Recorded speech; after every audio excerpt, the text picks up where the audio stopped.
A roller coaster day here in Tempe. We had 4 different quarterbacks play. It was sunny, it was rainy, but at the end of the day, the roller coaster ended with Sean Aguano's first win as head coach. Welcome into the postgame. I'm Eliav Gabai with Jordan Hammond. And Jordy, it's crazy right now. It's windy, and this game was crazy too.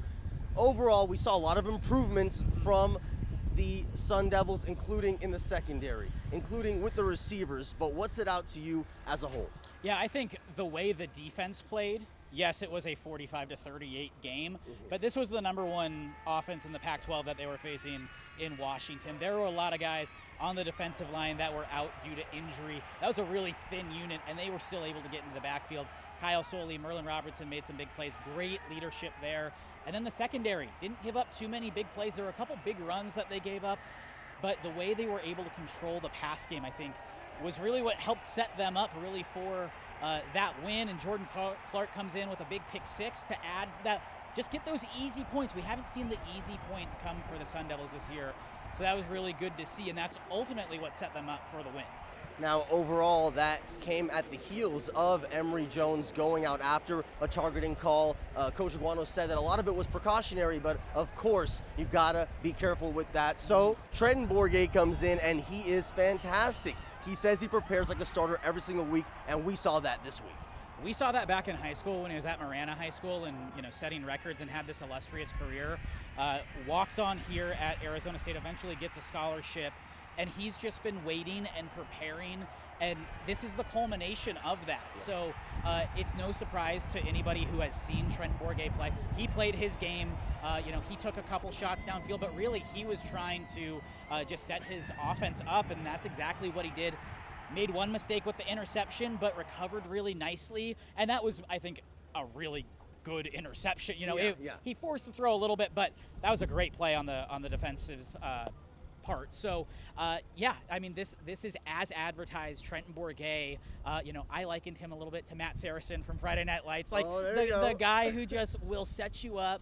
Might not be the biggest guy, but he's going to take care of business. So I think that ASU is very fortunate to have a backup quarterback like that. Moving forward, we'll see what happens because there is going to be a bye week. We don't know Emory Jones' status, so but there is depth in that quarterback room, and I think Sean Aguano can certainly work with that.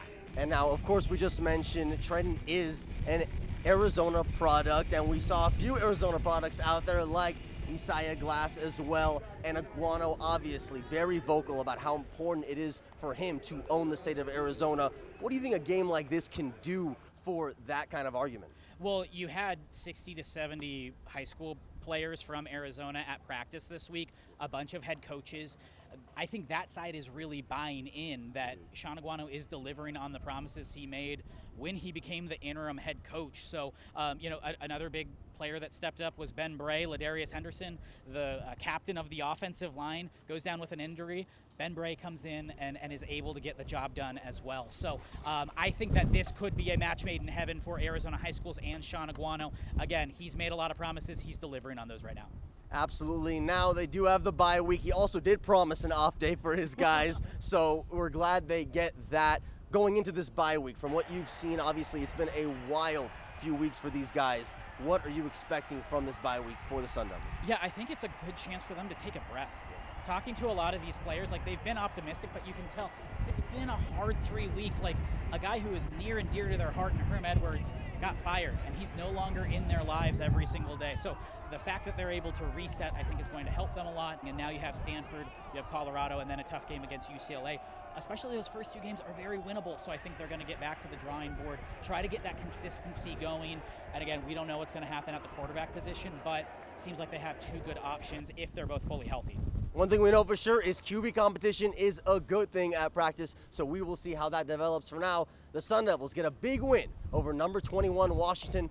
For Jordan Ham, I'm Eliav Gabai. This has been the Sports 360 AZ very windy postgame.